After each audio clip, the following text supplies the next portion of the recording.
I haven't told many people about what happened to me as a boy, and so telling a group of strangers, one of them being in Denmark,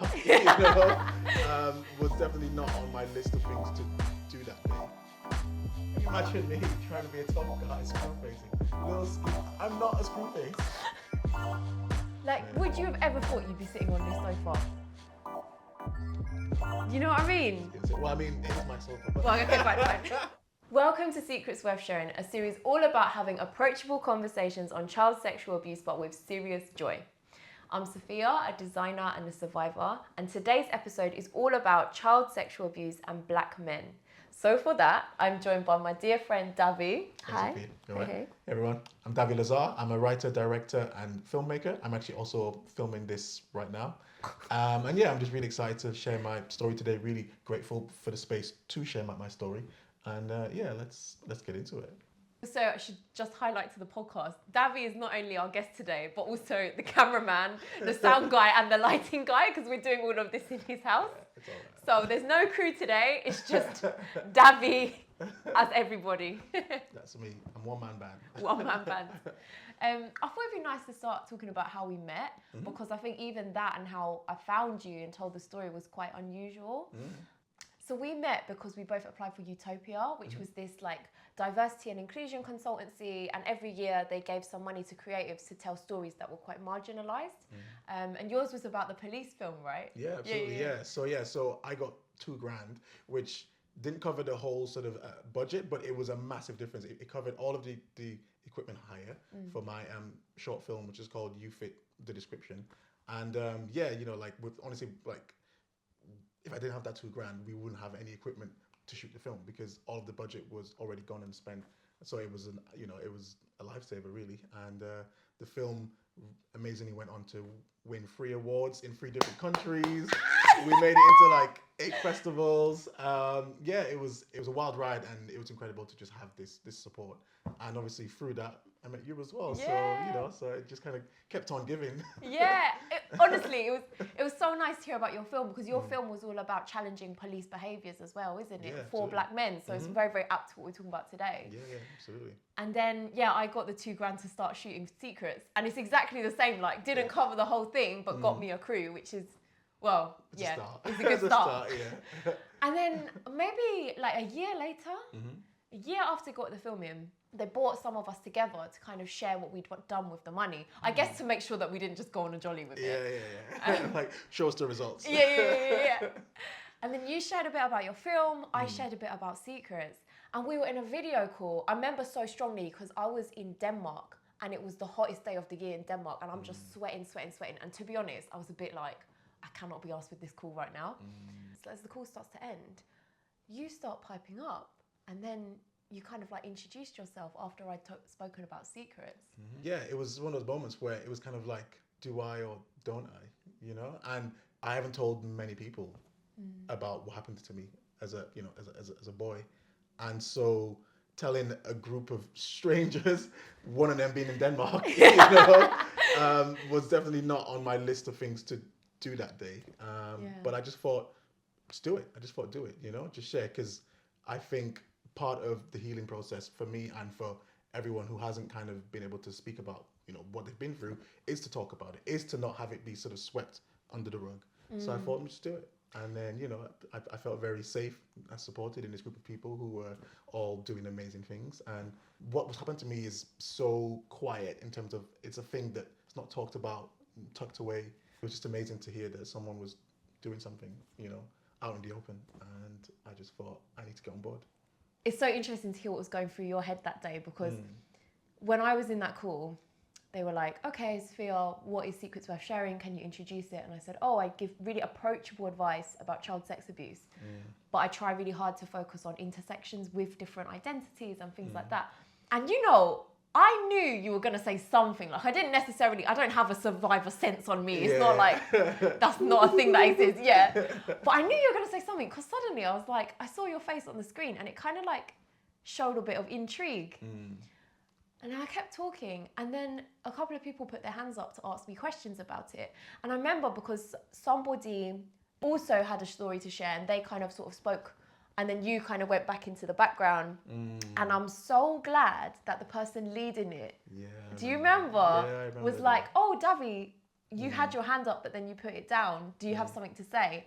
And again, it just goes to show like the power of just like noticing those little moments. Because I think, imagine if she didn't have done that. I think I would have DM'd you after, because I could tell from your face. But the fact that she did that allowed you also to have the space to be properly heard as well. And to end up here today. Yeah, no, for sure. Yeah, no, it's wild. Yeah, you're right. You know, it's again, it was very much a kind of, it was a 50-50 thing, you know, the whole thing, even with me not really getting the chance to speak and then being given it again, you know. As you said, it's not a story that you've shared often. I mean, obviously now we're jumping to do it on camera, but like, in those moments, you are testing the water, and it shouldn't be on you to consistently be like, oh, I've got something to say, and to find the right moment and to bring it up independently. Like, you'd already met halfway by putting your hand up to share the story. And, you know, in that split second, it could have really easily been taken away if you got interrupted, and then you're like, okay, screw it, moment's gone. So just a little bit of a learning for people out there, because you never know, someone might be trying to tell you something and it's not exactly the most easy topic to bring up, is it? So that moment is quickly slipped by, and you don't take that attentive moment to observe and think, oh, were they going to say something related to that? And maybe it might just be to ask more about the project or the thing you've seen or the story you've seen on the news or whatever, and then gradually you might find that moment to sort of speak out. So yeah, I'm super glad that we're both sitting on your gorgeous sofa. Look at it. So then after that, we had a phone call. And I think that phone call was really powerful, because it was my chance to get to know you properly as well. And you started to share a little bit about your story. Because the phone call we had, it was quite recently after the Zoom as well, right? Because I was still in Denmark again. Yeah, you were still in Denmark. Yeah, you were still What in a Denmark. trip. Yeah. It was, I remember it so well, because I remember, because obviously it's a thing that I find hard to talk about. I find hard to talk about this in front of my partner as well. I guess we can talk more about that. But yeah, I remember like leaving my house to go and walk to this sort of nearby, like the grimiest playground you've ever seen in your life, like just a grimy playground. And I'm walking around this thing, doing laps, talking to you in Denmark, you know, and sort of telling you my story, you know what I mean? And again, you know, just like going into a little bit more of the sort of details of it, you know, and feeling very safe and feeling like this is the right thing to do, even though it's hard. It's the right thing to do. So yeah. Oh, well, I'm very glad and honoured that you trusted me with it. So thank you for that. Can I ask you a little bit about some of the stuff you shared? Because you were talking about the abuse that you experienced, and it didn't happen here, it happened in the Caribbean, right? Yeah. So with me, like, it was really, I can't remember my exact age, because I actually wiped the whole thing from my memory.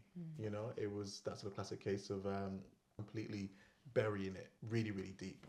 It happened, I'm going to say, between the ages of 7 and 9. Yeah, I can't remember whether it happened sort of more than once or it happened just the once. I feel like it was more than once. But yeah, essentially it was my older brother's best friend. And, you know, so again, how these things so often happen is that it's someone close to the child, right?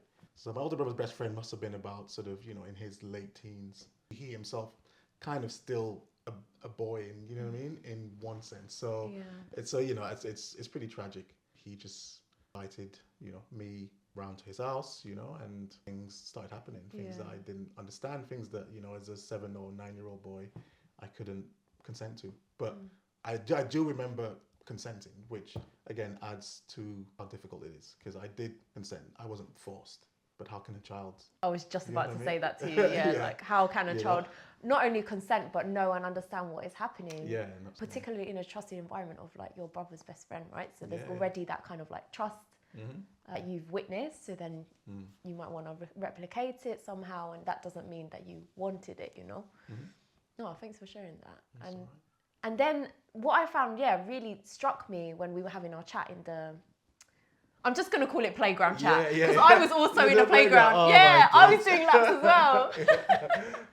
And that's hilarious. another thing, because I was staying at a dear friend's, and I was like, I don't want to have this extremely intimate call with someone next door. Like, it just doesn't feel fair. So I was also walking in a playground. Thank you for that. No, of course. So anyway, and then What really struck me was when you said, I know that this abuse had happened. It happened sometime in the Caribbean when I was younger, but then I flat out forgot. Fully. Yeah. Can you remember when you first remembered? So, what's really interesting is I think a little tiny piece of it wasn't buried. In that, like, you know, like one of those memories is just super vague. It's like it's more so a feeling than a memory. It's that vague. It's that kind of, you know. So yeah, I do remember throughout my life having this weird kind of vague memory that something happened, but I convinced myself that this was just a bad dream that you know that I kept on having. But honestly, I buried it from like about the age of 9 till about the age of 28. Wow. You know, almost like 20 years. Yeah. Buried it fully. Buried it so deep that actually I went back to the Caribbean twice. And both times I hung out with him, partied with him. I went drinking with this guy. Yeah. With my brother as well. You know, and it didn't come back. Was not triggered by seeing the man that did this thing to me. Not triggered at all. How did you feel towards him when you were out? Fine, because so I mean, this is gonna be a story for another podcast. But my older brother was quite a difficult brother. I would use the word abusive really to describe him towards me, physically, you know, and psychologically, emotionally, really. You know, he used to hit me, just call me stupid, all kind of stuff. So I've got lots of fond memories of his best friend who abused me, because I remember him having to always sort of step in and save me from my older brother. So there's just levels of confusion. I remembered him really fondly, you know. You know, he was always quite friendly. Even then, actually, at that point, you know, me and my older brother's relationship was still not great. And I went back. I still remember him like having to defend me. It was when I met up with him, it was fine. But yeah, I mean, and I can talk about what caused the trigger. Yeah, please. So yeah, so like I said, you know, like buried it for 20 years, and then you know I even saw the man that did this to me, and that did not bring it back up. The thing that brought it back up, that completely just unraveled it all, was actually a Netflix show. Really? Yeah, it was a show on Netflix. About abuse? Yeah, in a sense. So it's a show called The Alienist, and essentially it's set in like Victorian England. Someone's gonna fact check me about which period, but it's set back in the day. Don't worry, we'll cover you in the comments. We'll cover you. We'll cover you. It's set back in the day in England, and it's essentially about this sort of brothel that has child prostitutes, and it's mainly just little boys that service men. Wow. And so seeing these little boys as prostitutes serving these men triggered the whole thing, unraveled it. I was like, oh no, God. this is real. This really did happen. And then me being me, I tried to bury it again. You know, I thought if I just don't think about it, if I just suppress it, I'll be able to move on and live my life. You know, and I'll be fine, because I am fine. And then I couldn't bury it. Couldn't suppress it. Couldn't sleep. You know, fully re-traumatized. I decided to get help and go to therapy. Wow. Do you remember roughly how long that took you from watching that show, having those first experience of memories, and then seeking out therapy? It was pretty quick.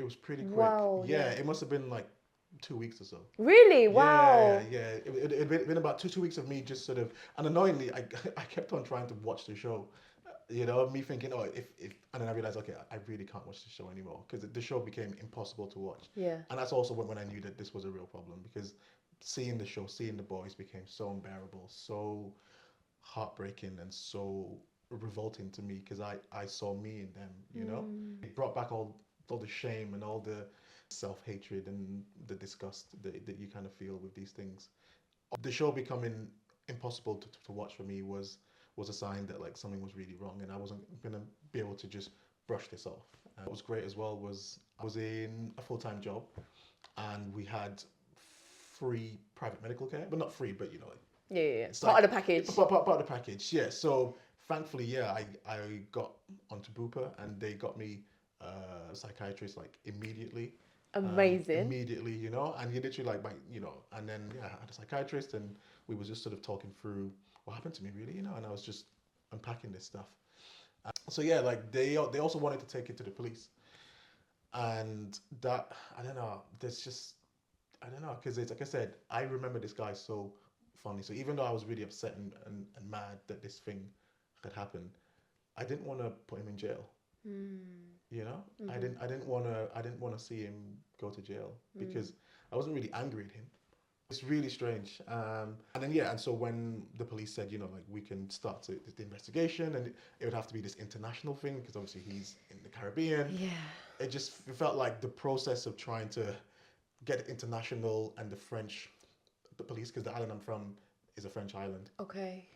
That would have to be coordinated. They'd have to take my phone, like And I know this it sounds process silly. is Yeah, years. yeah, It's yeah, not yeah. silly. It takes years. It takes a long time. Yeah. And I just thought I don't have that anger. I don't know what it's going to achieve. It's not going to help me.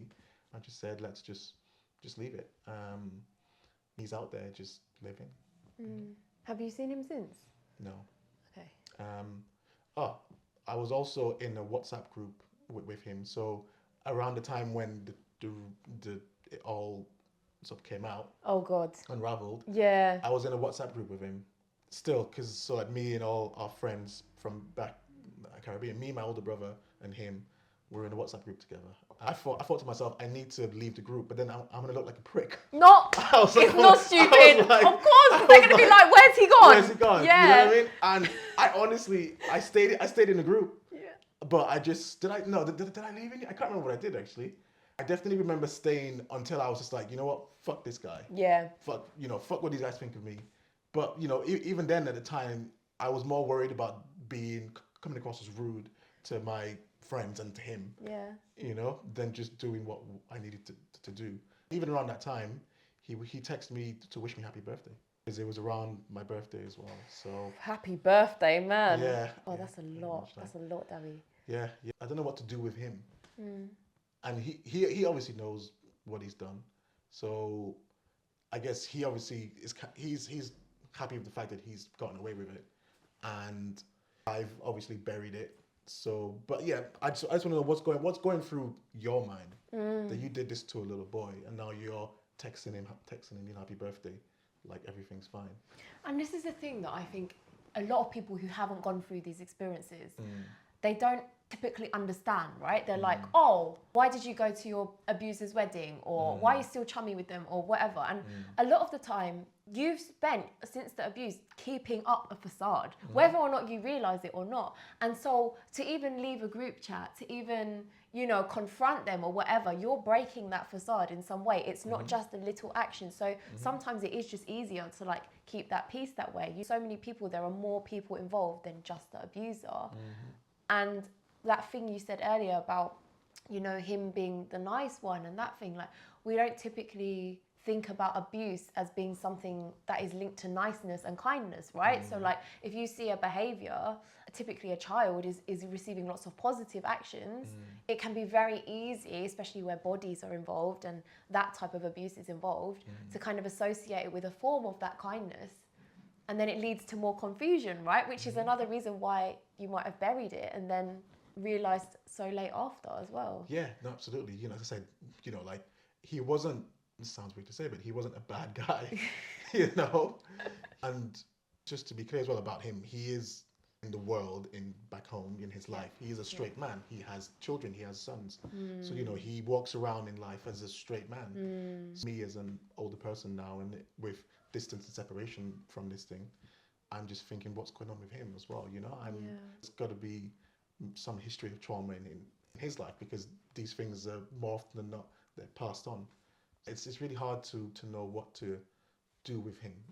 I'm worried that maybe he's done it again, and he's hurt other boys, other kids. But also, I just really want to highlight that doing something, even that is not your duty, and that's above and beyond, and the very fact that you're even talking about your story and you've sought help for yourself, like that is the bit that you need to focus on. And you shouldn't even have to be doing that in the first place. Like you shouldn't have to be healing from the fact that this person abused you and took advantage of you from such a young age, right? And then that's the thing with a lot of survivors, you can feel that weight, right? Of like how to protect from future children. Do I even want to understand their motivations? And I guess I'm speaking from a space of solidarity as well, because that kind of comes into my head all the time. Like, are they out and about doing it to other people? Or do they even realize what they did was wrong? Or what was going through their head when this happened? And sometimes I really want answers and sometimes I don't want to know. And it just becomes another stage of the healing process, I suppose, or like the journey of what you have to deal with, which is not on you, you know? Yeah, no, absolutely. It's one of those strange ones where I think part of the healing is letting go, you know? To be fair, there definitely was a point when I was really angry about it, you know? So, you know, I know I've recently said that like, I don't hate him, but I think there was more a point where I was more mad at what he did than a hatred for him as a person, you know? More mad that I have to live with this thing that's never going to go away. I'm never going to not remember what happened to me. Because obviously now that it's come back, the memory is very clear, you know, of what happened. And it's very vivid. And yeah, it's, you know, I'm really angry that I have to live with this memory. That no matter how many happy things happen to me, no matter how many good things happen in my life, I have this really fucking insane thing that is always going to be there. So there was a point when I was really angry, and you know, and again, you know, I really planned this shit of like, I was gonna get on a plane because I know where he lives, so I'm gonna get on a plane, go back to the Caribbean, go back to St. Martin, find this guy, murder him, catch a plane back, come to England, and it's gonna be fine. I'm gonna get away with it because I'm so far away in England. No one's gonna catch me. You know, from this little tiny island, and you know, I had this sort of like revenge. You know, this like I guess you call it a revenge fantasy, right? Yeah. You know, and that also was so clear, and it felt so good to just relive that fantasy over and over again, just like stabbing him and making him feel pain, you know, and just releasing all my rage on him. But yeah, and that was something that I had to learn to let go of as well, you know. And the way that I let go of that was by letting go of the hurt, you know, by letting go of the trauma, just kind of accepting it and making peace with it, you know. I have this image of me in my head walking and holding hands with my trauma. Wow. You know, and you know that's actually like a really big way of how I kind of deal with a lot of my sort of traumas or just things I find really difficult. Is I create an image in my head of where I want to be. So if I have this trauma that I'm scared of, that I'm angry about, I create an image or a vision of me walking and holding its hand. Wow. If I'm like really stressed and I feel like the world is against me, I imagine a cloudy sky, and then I go above the clouds and there's sunshine. So basically you're like manifesting king. Yeah. Wow. Yeah. That's it. You know what I'm saying? Yeah. So for me, I just think an image is so powerful. That's probably why I work in film. I just think I find images really powerful and profound. Yeah. And they just get me out of whatever dark place I'm in. Where did that come from? Like, where did you start doing that? That's a good question, eh? When did I start doing that? Honestly, I've pretty much been a fantasist my whole life. Me and my family, we grew up quite poor as well. And like I said, my older brother was very abusive pretty much my whole life until I was like 18. You know, there was one point me and him had a really bad fight, and he's older and he's always been much bigger than me. You know, there's one time when he properly beat me up, like he beat me up, you know? And so I think I spent a lot of my life really angry, really being unhappy at home. I had loving parents, but just I found home really difficult. And so I used to kind of do this thing where I would lay down in the corner with like a ball or something and just like bounce the ball against the wall, just fantasize for like hours on end, just go inside my like mind. And just go to a happy place. Well, I looked at my older brother and I realized that he was really angry all the time, and he was dealing with his own trauma and his own stuff. So for me, I just thought, I don't want to be angry, you know? Mm-hmm. I would never allow anything so negative to even enter my mind. Even though subconsciously, I'm sure I felt that my life was shit, I would never admit it to myself. I'd rather just lay in the corner with my little ball and fantasize in my happy place. I don't know. I think it's really helped me a lot in life to kind of be quite positive in Yeah. insane circumstances. I had anger issues in that when pushed too far, I would snap and I would punch walls and that kind of thing. But that's only after really being pushed far. Yeah. I wasn't just like walking around mad. But when pushed far enough, the rage, all the shit that I buried, did come out violently. No, never against people, but objects, things, smashing, punching, bloody knuckles. You know, Yeah. like escaping is good, but you can't escape your problems forever. You know, like Yeah. you have to face them. That's why that visualization thing sounds quite powerful, because it's like you're facing it, but Mm. you're turning it into something that you can walk alongside as well. You told me a story on the phone about anger before, especially when you were like in your early 20s or something like that. Yeah. During the pandemic, I was living with who's now actually my really good friend. Thank God. I don't know how we managed to save the friendship, but we lived together. He is an actor, and actors are insane and they lead insane lives. You know, Yep. they lead completely insane lives, really. And so yes, we lived together, and this was when I was going through therapy. He was in a really kind of bad place in his life where he just had hip surgery and was still trying to act and do auditions. Some people are just on grind and they're just on that that's he was very much part of that sort of hustle culture, and he'd be doing auditions and self-tape at like midnight, Okay. you know. And obviously, you know, he's an actor, so sometimes you have to play a role where your character screams or shouts, you know, and where So chaotic to live it's with. That. insane. Yeah. And where I was said I'd just recently been re-triggered, you know, and I'm in therapy. That the boy that this happened to, I created a nightmare of what happened to me. In the nightmare, it's like me as a boy, and then him, my abuser, as like this monster, and he's abusing me. I'd been trying to run away from it for like 2 weeks, and in that week, I decided I'm gonna go through it. Like I have to go through this, and so that week I'm trying to go through it. And my actor mate is doing self tapes at midnight, screaming. Yeah. I already can't sleep, you know. I'm already just in a bad place. And then, you know, it'd have been like 2 or 3 or 4 nights in a row. I had to like knock on the living room door and say, "Hey mate, like it's pretty late. Can you put an end to this whatever self tape, whatever thing you're doing? Yeah. I'm really trying to sleep. I'm really in a bad place." And be like, "Yeah, cool. And then I'd go back to my room, and I hear, "Whoa!" I hear screaming, and then yeah, by the fourth or fifth night in a row, I just walked into the room. I grabbed his like self tape camera. I just threw it on the floor. I said, "Okay." I said, "This is done now. I said, you're done right now." And he's like, "Yeah." And he was like, "Okay, cool." And so something about just that little bit of me releasing some aggression, me really letting him know how I feel. Yeah. I released a little bit of it, and it felt good. Yeah. And then I went into the kitchen and I opened a cupboard to get a cup of whatever, and then I slammed it, and I was like, "Oh, that felt good." Yeah. And then I got another cupboard, and I slammed that, and another cupboard, and another thing, and then a cup, and then plate, and then I'm fucking smashing. I'm smashing up the whole kitchen. I'm just breaking, punching, kicking. I'm screaming, "Fuck! I'm done! I'm fucking finished!" I'm punching things. I'm breaking everything. He runs into his bedroom where his girlfriend is. I go into the living room where he just was. I start smashing living room chairs, just fucking wood flying everywhere. Bless him. He had to basically escape through his bedroom window with his girlfriend to get away from me. And then, yeah, like I was just so mad. I knew if I stayed in the house, I would, and I kept doing what I was doing, I would like harm him or me. So somehow I had the presence of mind to take myself out of the house.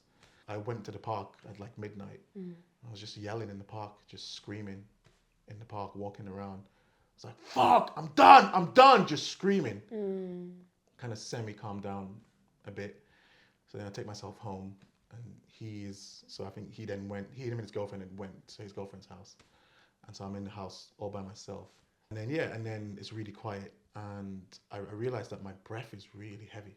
I'm like, I'm breathing like a fucking, like a maniac. I'm like, I'm really, and then I go in my bedroom and I had this massive wardrobe, which was just like a mirror.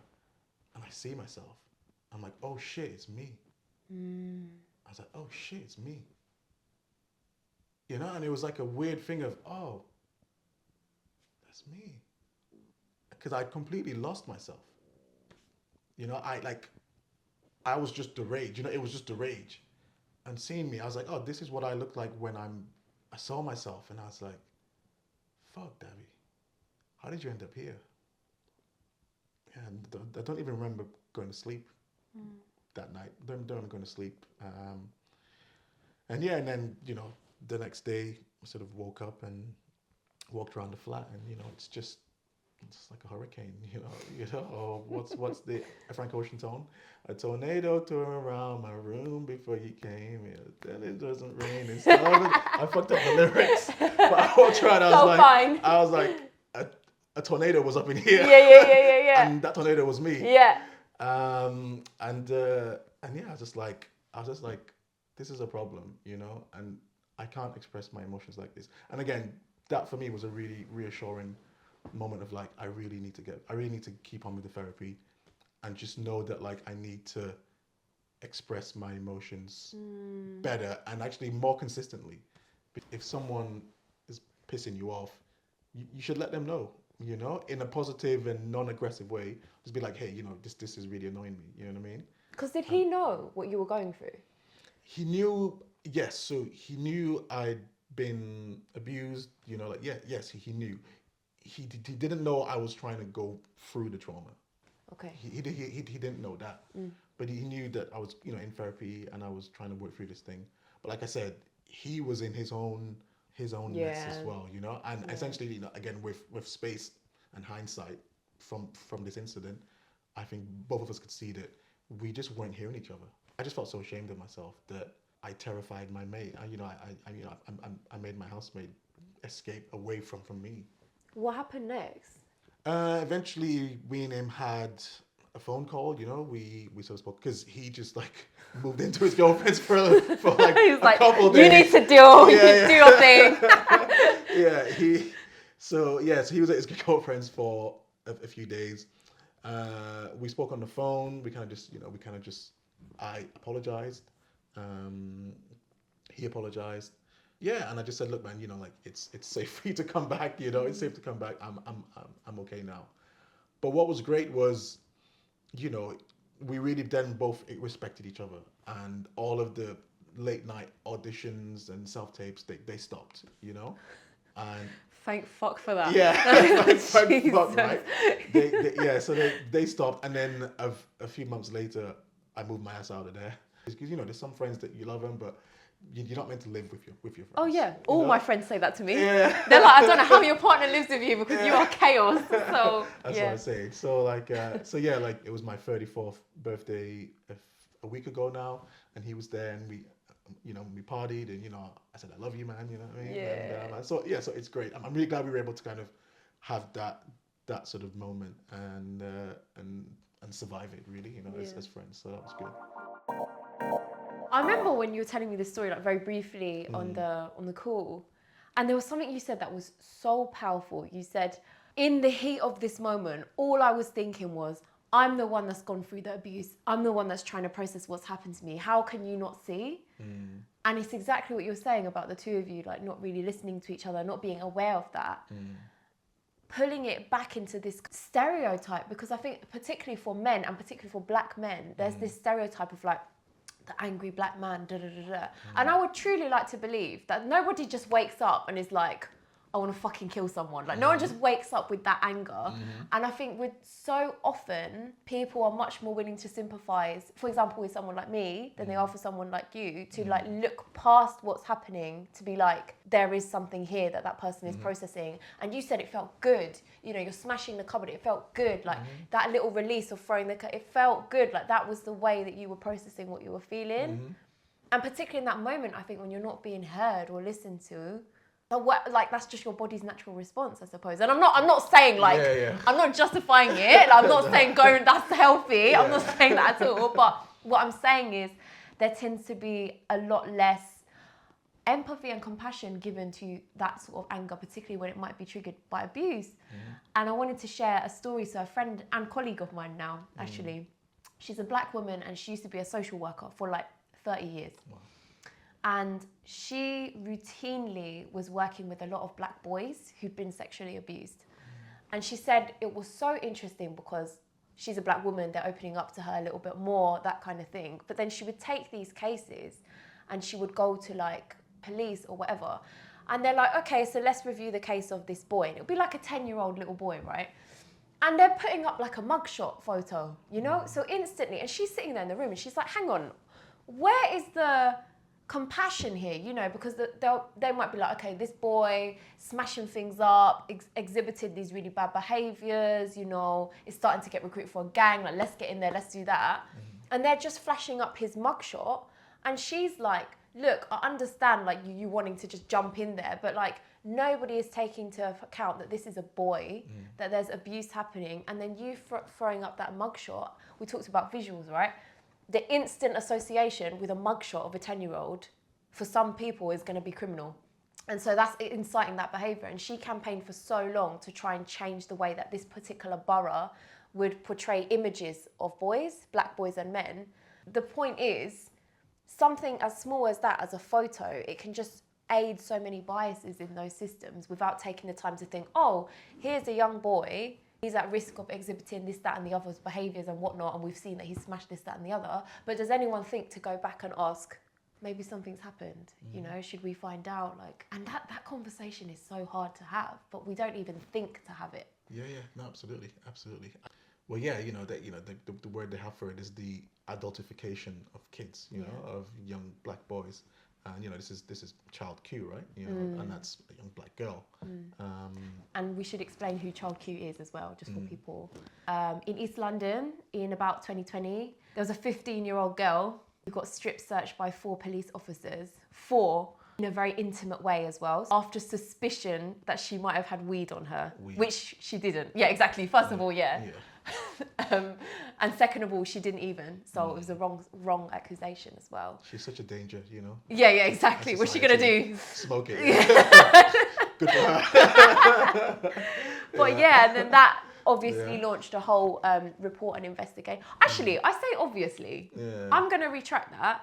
I was gonna say that obviously launched a whole investigation and report, but actually, very sadly, this happens all the time, and we don't see cases of these being reported, and if they are reported, it's given serious weight. So I think Child Q was one of the first times that this actually was given weight. Yeah, given weight and media coverage.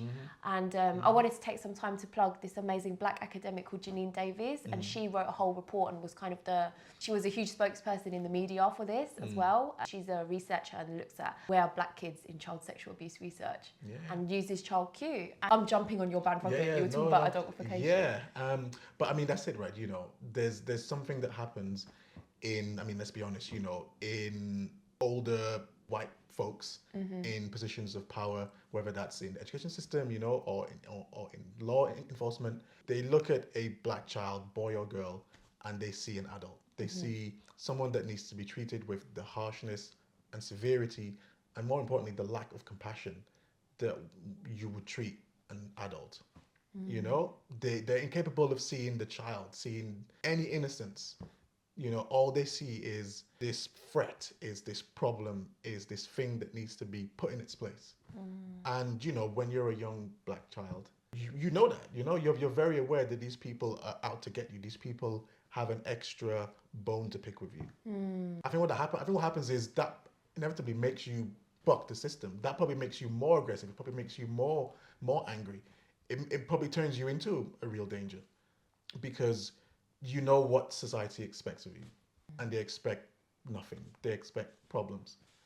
There's something also about being abused as a black man that I find really difficult, because I'm angry at the little boy in me for being so weak and being so fragile, because as a black man I'm supposed to be strong, even as a boy, right? Even as a boy versus a man, Yeah. I should have been more manly.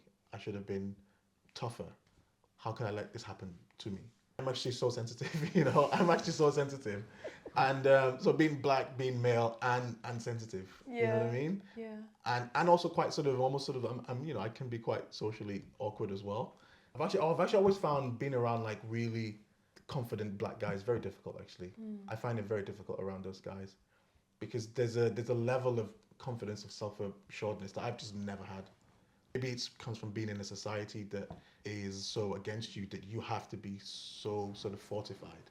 I've never had that. I've felt the pressure to be like that, and I've tried to pretend and act as though I'm really sort of confident. Like I can remember, when I was, in my sort of late teens, early 20s at university, you're in a club or a bar, and there's guys along the wall just kind of stood really, really stiff, just screw facing everyone. Can you imagine me trying to be a tough guy, screw facing, little skinny? I'm not a screw face. Try. Not bad though. I think a bit more screw. I just want to smile. I just want to give you a hug. But that was me, with my black friends who were very comfortable, it came very easy to them, Yeah. Just stand against the wall on the side, not dancing, screw facing. I kind of end up living this weird sort of double life when I was at uni. I had my black friends, my white friends, and the code switching was intense. Like with my white friends, because I went to a film school. So imagine all these little nerdy white boys, you know what I mean? I fucking love them, I love just geeking out over films and tech and stuff like that. And then with my black friends, I'm screw facing in the club, I'm dressing differently. It's so weird because like as a black man, you have a very narrow lane of what a black man is, and as soon as you step out of that, you're not a black man anymore. I think they have a term for it, oyimbo. I think they have a term for it. I'm not sure. I don't know if it's in Nigerian. I think it's a Nigerian term. What does it mean? It basically means like a black guy that's white on the inside. Oh, okay. You know what I mean? Yeah. And yeah, man, it's there's a whole lot to unpack there. How was it with talking about sex with your friends in both these groups? We never went into detail. Like you can't go into detail about your sex with another black guy. That's too intimate. It's too. There's as a black guy. There's a lot of lines. There's a lot of invisible lines that you don't cross. It's in terms of like how you interact with your guy friends and stuff. And we would talk about girls. We talk about wanting to sleep with girls. But you never go into detail and say, I slept with her in this way, I did this sexual thing with her, because that's too intimate. Because then they have to picture you doing it. Interesting. And that's like, that old expression, no homo. You know what I mean? Like they don't want to have to picture you doing the sexual thing. And that's just with like consensual sex. Yeah. So then again, I guess I'm imagining then talking about abuse is like... It's next level. Yeah. Like, with me, again, I would find it so hard to bring this up with black guys because I just think they would just see me as gay, honestly. You know what I mean? I think they'd start to question my sexuality. I feel like they would have this kind of disgust reaction. The issue then I think is that in our society, so much of black culture celebrates and perpetuates hypermasculinity in black men. I think black men, we perpetuate it ourselves as well. So it's just really sort of complicated. And again, I think like that's when I was saying, I've always found it quite difficult to be around really confident black men. What I meant to say was hyper masculine black men, because I've always wanted this softer side of me to sort of come out. But I knew that around these men, I couldn't express it. I was just going to say, I wonder if it's something to do with what you said about you see blackness, you see a problem, like what you talked about earlier, that trope.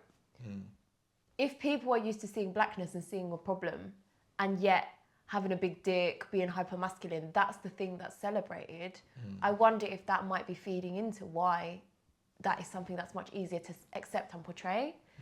Yeah, absolutely. Yeah,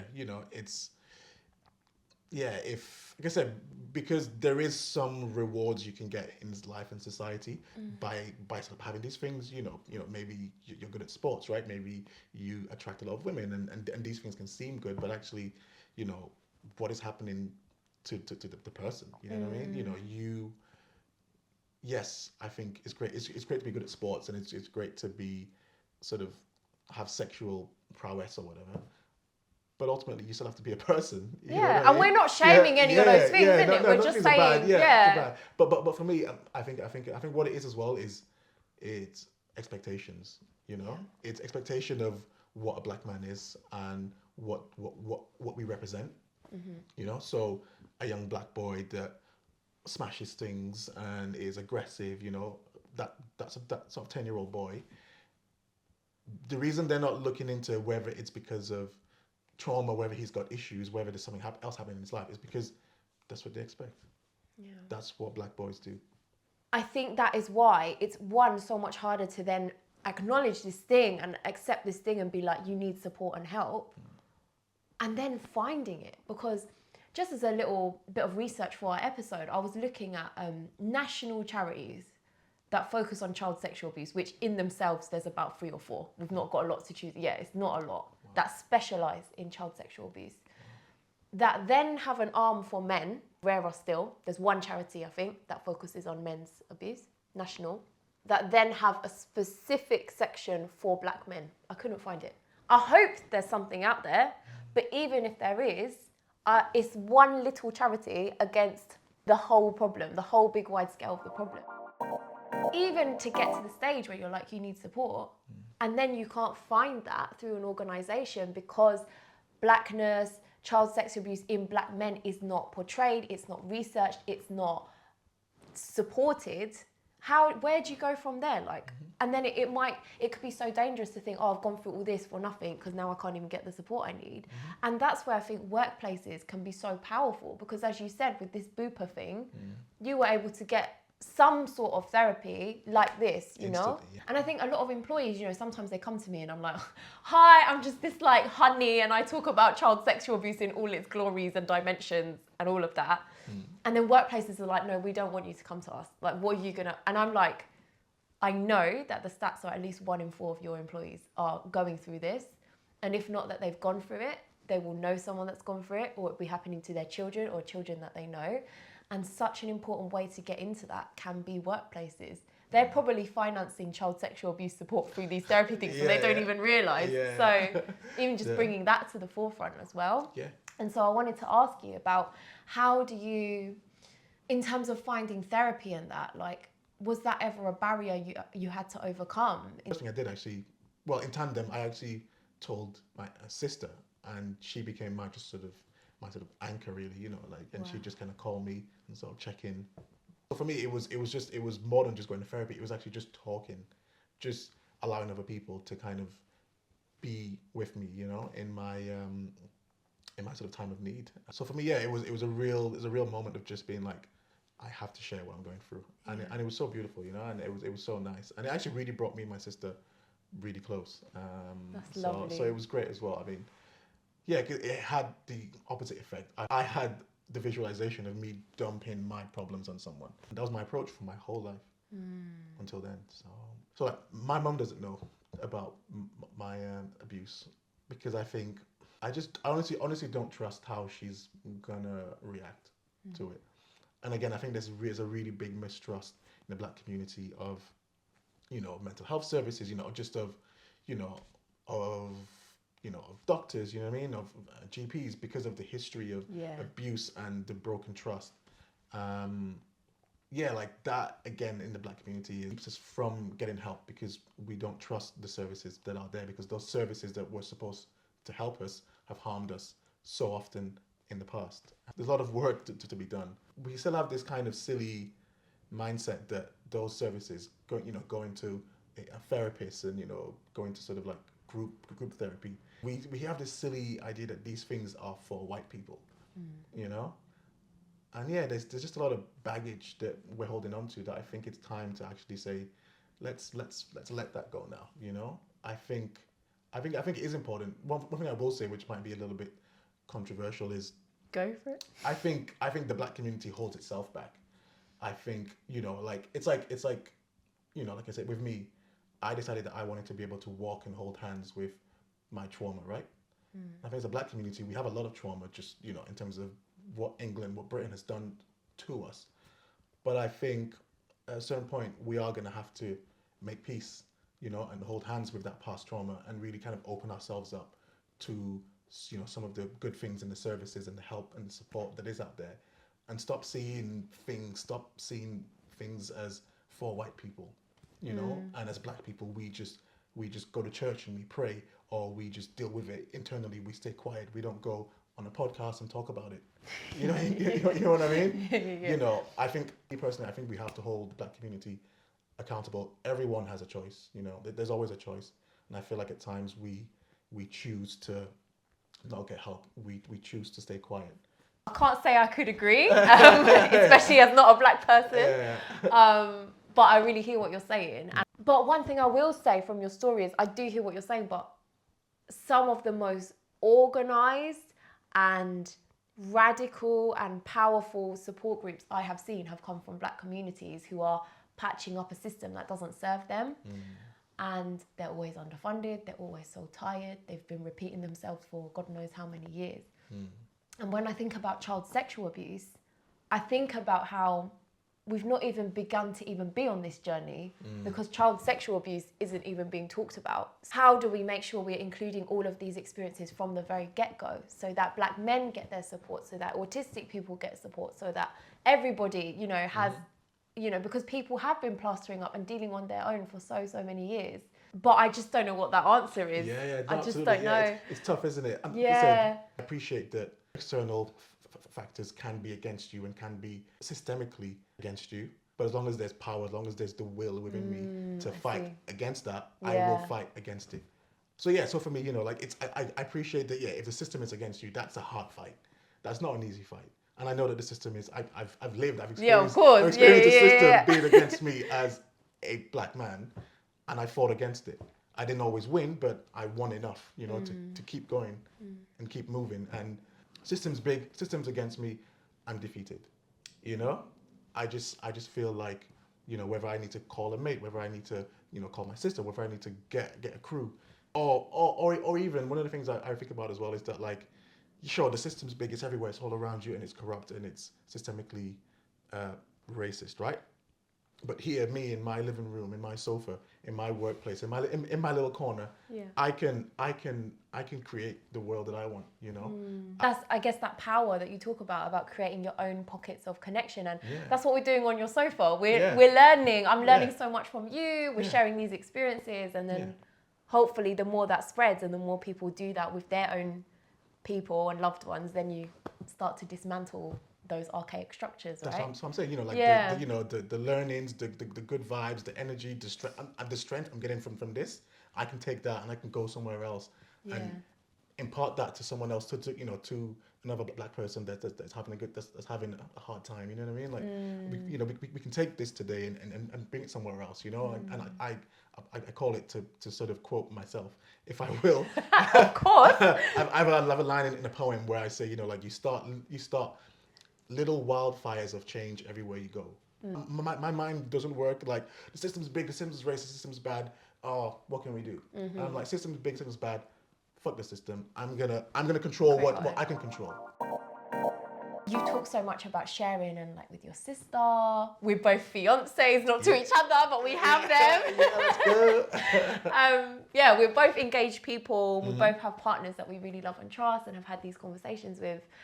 And I just wanted to ask you a little bit about that, you know, like, why did you choose to talk to the people you chose to in your life? And what is it that those conversations has done to help you?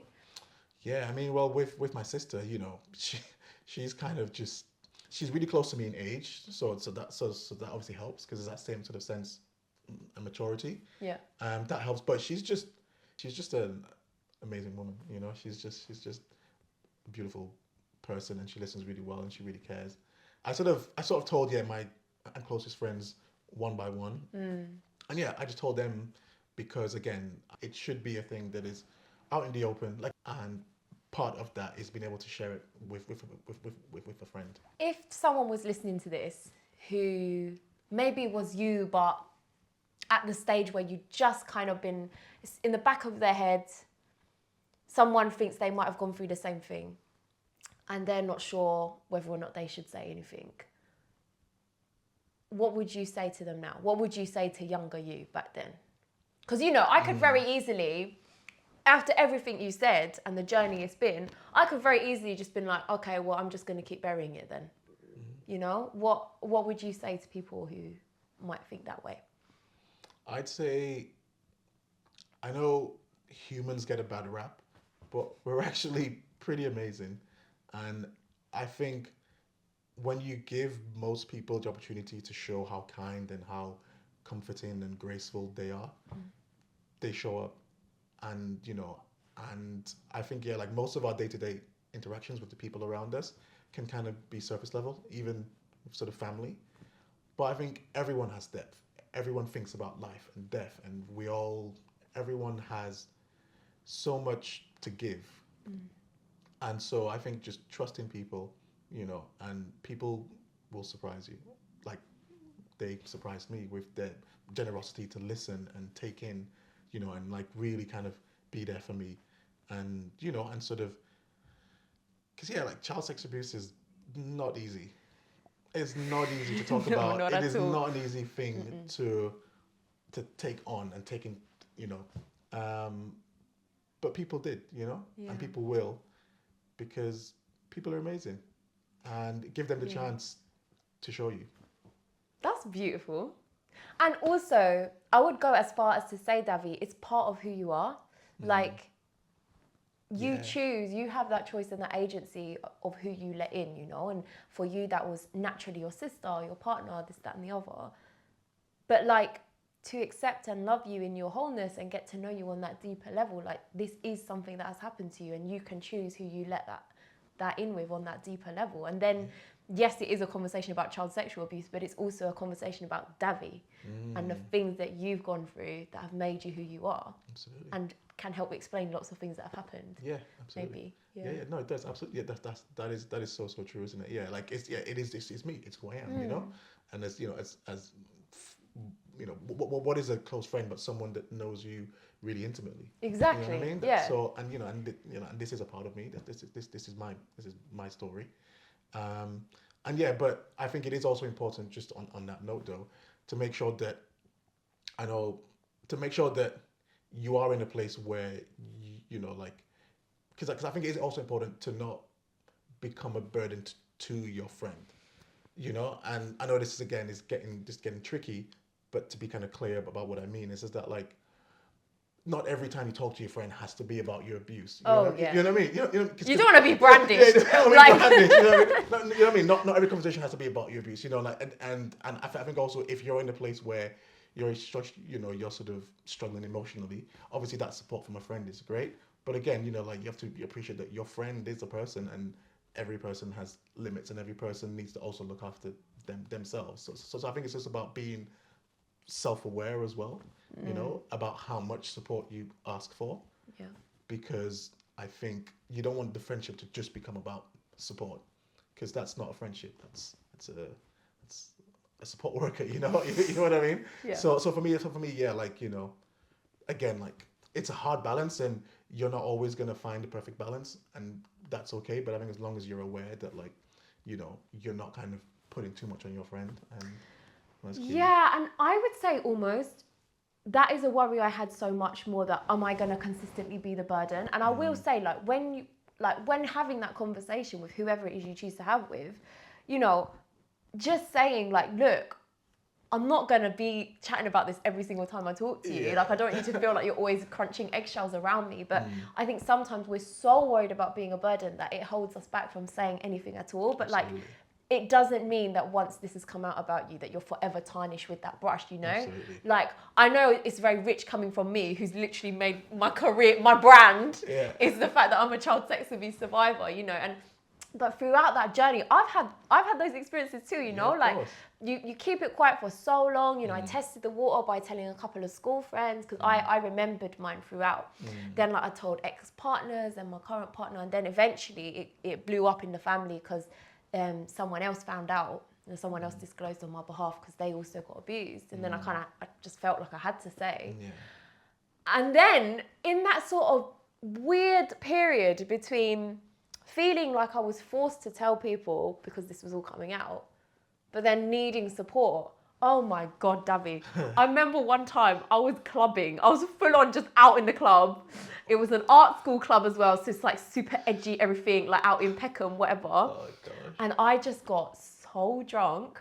And my friend was taking me to the club, somehow being like, please, Sophia, like, I've looked after you for an extra hour to get you to this club. Like, you're making yourself sick and you're going in with me. Like, I was like, yeah, okay, fine, let's do it.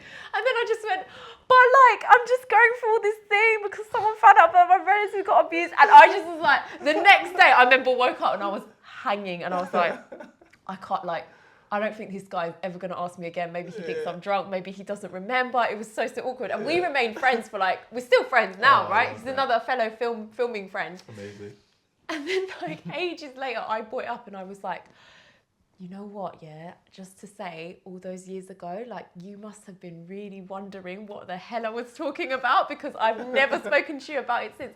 And he said to me, Sophia, I'm so glad that you brought this up because in truth, like I've been wanting to ask you it for years, but I was so worried about re-triggering you. Wow. And I thought you were so drunk that you were just telling me and it was a big mistake. So like, I guess what I'm offering is like the other side of that story, right? Sure. Because like, obviously, lesson learned that I'm not going to be just like blurting out drunk to people, but it happens. It happens. Sometimes you can't control it, right? But there's such a fear of being a trigger to someone, even for the person receiving the disclosure, that it leads to further silence. And so, you know, just remembering, like, if you are worried that you are going to be forever the one that's, all we're going to ever do is talk about the abuse, just remember, like, that it's been on that person's mind for a while and they've most likely kept it quiet. Like, they're capable of keeping it quiet, but we want to make that a happy silence. We want to make it a, you know, like, every time I see you, I hope sometimes we're just having a nice time, meeting your friends, meeting your fiance, eating some nice food, and we're not just always talking about abuse. But that's a choice. Like that's a silence out of choice,